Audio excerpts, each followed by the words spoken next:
Hi, this is Jenny from Trendy Tree, and today we're going to make a carrot wreath.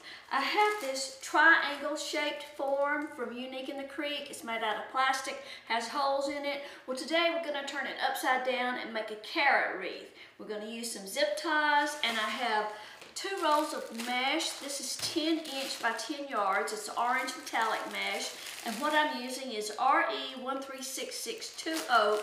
You can use, other types of orange or fabric mesh or poly burlap, but this is just, one of the more inexpensive metallic products. And then also I have these Dusty Miller bundles. I'm not sure exactly how many it will take. The number on them is 13470GN. Each bundle has 3 stems, so I brought 3 out from the shop just so I would, have plenty. Not sure if we're going to use any ribbon yet or not, but we'll do that, when we get to the end. I've probably got some scrap ribbon here at the house that I can use. The first thing I'm going to do, I'm going to make this wreath, this carrot wreath as simple as I can do it, and so I'm just going to do just a ruffle wreath. So I'm going to take my mesh and cut it up into 10" lengths, and then we'll come back and we'll start with the ruffles. The first thing I'm going to do is go ahead and get my zip ties started through the holes because it just makes it a little easier.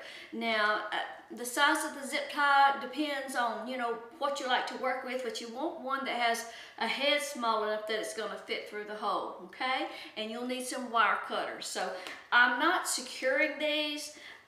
If you're doing a petal wreath making petals, you can usually go ahead and close these a little bit. But since I'm going to be doing ruffles, I'm going to need to lay the ruffle down and then close the zip tie on top of that. So I'm leaving them open. I'm just going to go ahead and get them started into the holes though, just to save some time. So I'll do that and I'll come right back. Okay, so I've got all of my, well, I keep turning it upside down. I'm going to make a carrot, so not a Christmas tree. So it's easier, I think, if you thread the zip ties in through the back and just leave them open. So I've got my tree, not my tree, it's not a tree, it's a carrot. I've got it prepared, I'm ready to cut my ruffles. I usually use my mesh roller to hold my mesh, but it's in use on another table today. So I'm just going to start with 2 rolls at the same time, and I'm going to cut, get a straight edge, just a good starting point. And I'm just using a rotary cutter. And then I'm going to do 10" ruffles.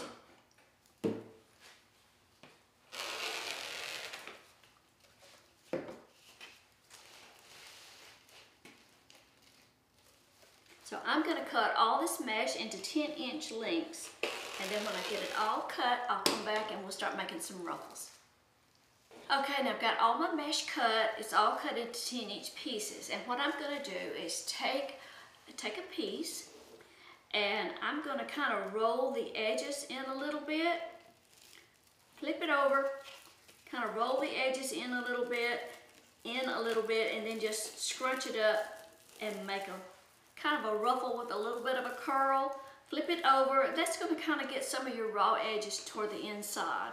And then I'm going to start on the outside edge, secure it in a zip tie, pull that tight,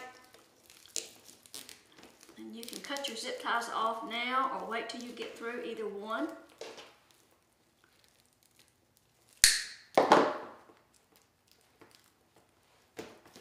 Turn that zip tie to the inside. Let's do another one. So I'm just going to take the edge and kind of roll it in, and then finish making a ruffle.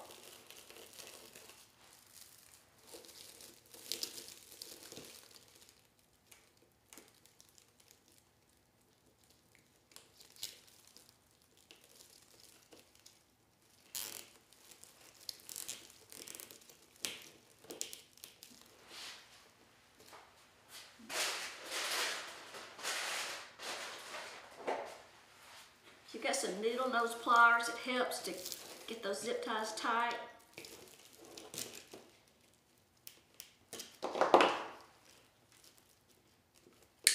Okay.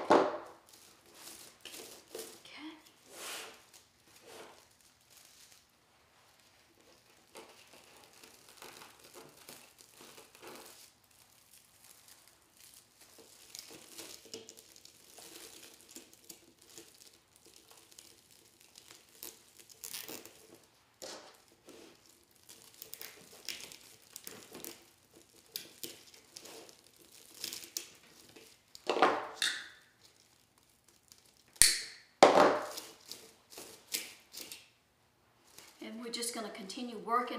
I'm going to go all the way down the bottom, and then I'll do the next row and the next row and so forth.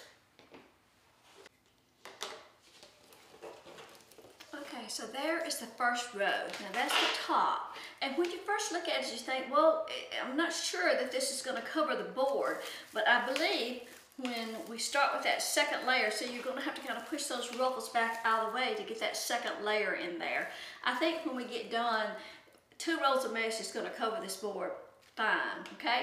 I had to change shirts. My sleeves kept getting caught up, okay? So I'm going to continue making more ruffles on the second row. 2 rows should yield about 72 pieces. So I don't know if I've cut that many or not.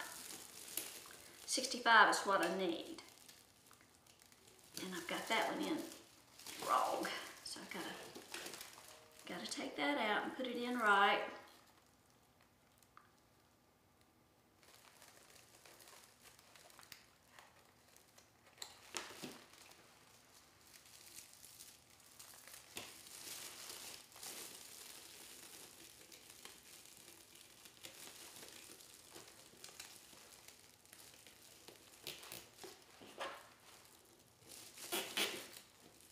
Of course, when you start at the top and work toward the bottom, you have less and less rolls each time, which saves you a little time. Less and less holes to fill.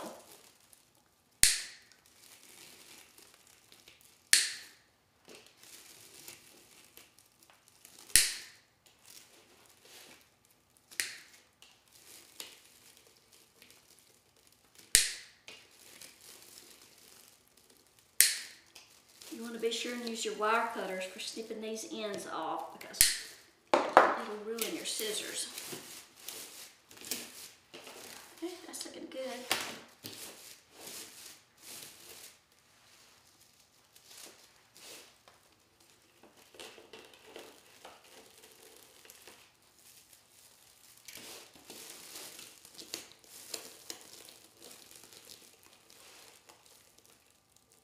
Usually Kara's here helping me, but she is away in North Carolina this week. She's with Damon and Damon Oates, Deco Exchange, and Parker. She's at a mastermind group this week. Learning lots of new things, I'm sure.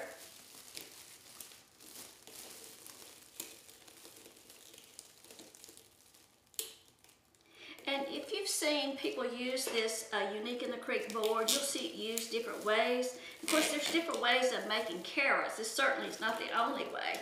I have made one before by taking one of the open wall tree forms and turning it upside down and using it. Of course, we have a witch hat form that you could use. And I've seen Julie with the Wreath Boutique. She makes a carrot wreath using just a Dollar Tree triangle form and mesh, and it turns out great. It kind of has a petals look. I like the ruffle technique because I think it's easy, really easy for beginners. I like to do things, and I'm not an expert wreath maker by any means, but I like to do things that someone who's probably never made a wreath before could still follow the instructions and repeat it and have the same look. The ruffle technique is just one of the easiest because, you know, it all comes out pretty uniform and even. I think it's easy. It's repetitive. It may take a little longer, but it yields a nice result even if you're new at wreath making.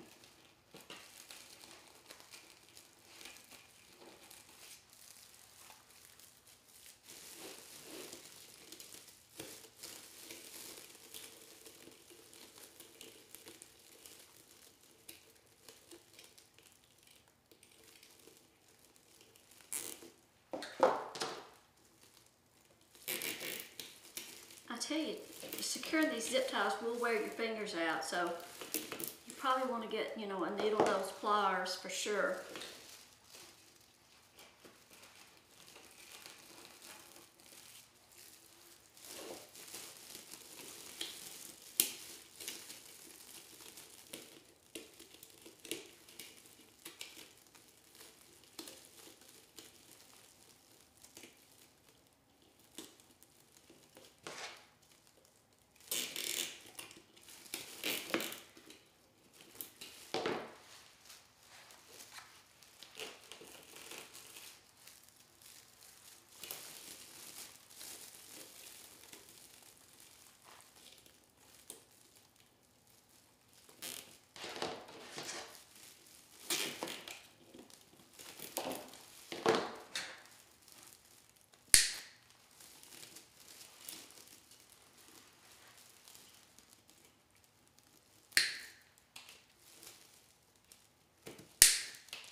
almost to the bottom of the carrot. Just a few more.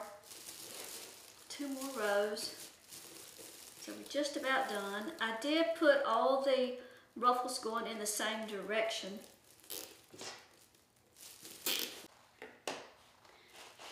I'm just going to use a larger zip tie at the top and just go through a couple of holes just to make a hanger. And you can use a chenille stem or floral wire or, you know, rustic wire, anything you want to do for that.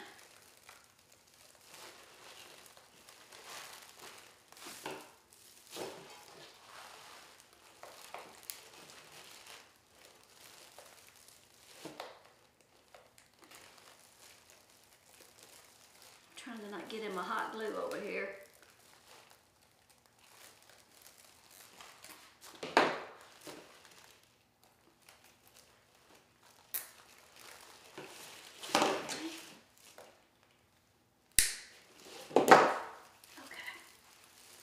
Not the best hanger in the world, but it will do.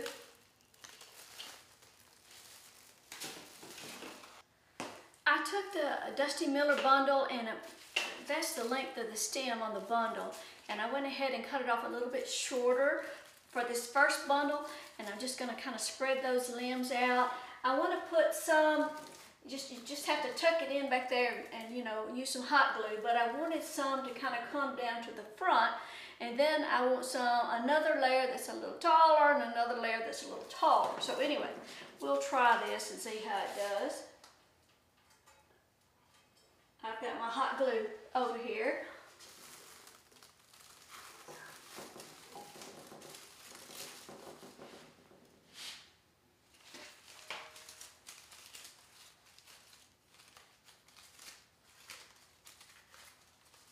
You know, lots of times I don't use hot glue when I'm making something for myself because I take it apart and reuse it again, but for this carrot I'm going to. Just going to spread those out a little bit. And then I'm going to take a taller layer. I didn't trim the tails on these. Spread those out and then make it, you know, a little bit taller.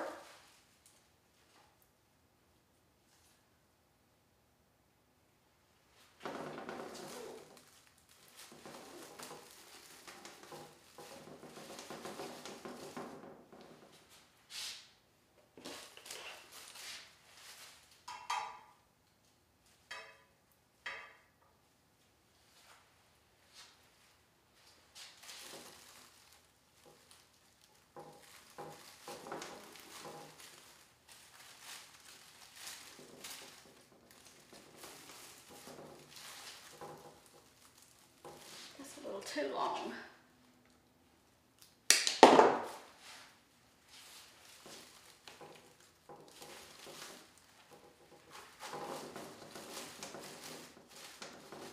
And then, like I say, I found some extra greenery in my stash. You know, you never throw anything away. This is just a little different style.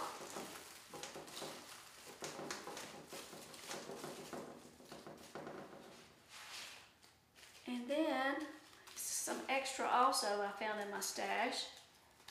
I don't know if these are still on the website or not, but I'm sure you probably got some similar scraps. Just gonna, this has a little white bloom.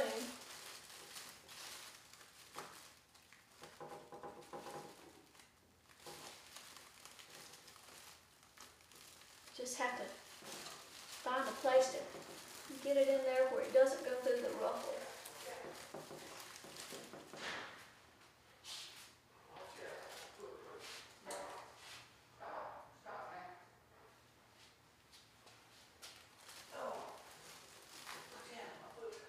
I'm just going to keep adding in a little greenery till I get this filled in at the top.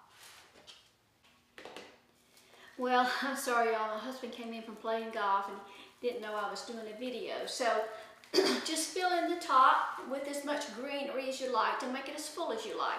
I did go ahead and use the 3 bundles of the Dusty Miller, and I had a couple of pieces of odd leftover grass that I stuck in to the top just to give it a little It's just a little crispy beaded grass, and I'm not sure if it's still on the website or not, but I'll check.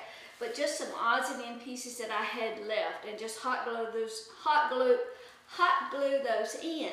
And when you tuck it in, you know, of course you want to make sure that you've got your greenery tucked in, you know, into the inside of the board so it doesn't show. I had to make a different hanger because I needed it longer to hang on my board when I was working over here. But anyway, that's it. I don't think I put a bow on it. You could if you wanted to. And I have some Easter ribbon that I was going to use to make some bows to go on my boxwood wreath. So if I have some of that left over, I might make a bow to go on it. Okay? Thanks for watching. We'll see you next time.